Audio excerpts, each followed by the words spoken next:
আল্লাহ রাসূল সাল্লাল্লাহু আলাইহি ওয়াসাল্লামকে বলেন, আপনি যাকে পছন্দ করেন তাকে সৎপথে আনয়ন করতে পারবেন না। আল্লাহ তাআলাই যাকে ইচ্ছা সৎপথে আনয়ন করেন এবং কে সৎপথে আসবে সে সম্পর্কে আল্লাহই ভালো জানেন। তো আপনি যদি কিছু জানেন সেটা প্রচার করার দায়িত্ব আপনার।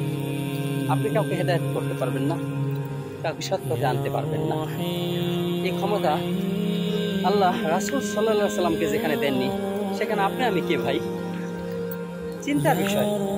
এখানে রাসূল সাল্লাল্লাহু আলাইহি ওয়াসাল্লামকে বলা হয়েছে আপনি পছন্দ করলেই কাউকে সৎপথে আনতে পারবেন না। চিন্তা করেন, তার মানে তিনি হলো এমন প্রেরিত দূত ছিলেন যে আল্লাহর বাণীগুলো আমাদের মাঝে সাধারণ মানুষের মাঝে পৌঁছে দেবে। এটা তার দায়িত্ব ছিল।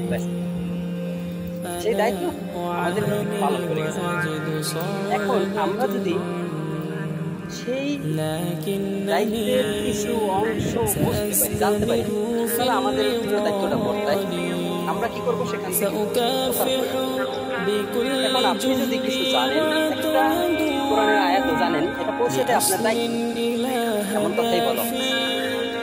তো সেক্ষেত্রে আমি পবিত্র কোরআন পড়ি, বুঝি, যার কারণে আমি একটু প্রচার করার চেষ্টা করি।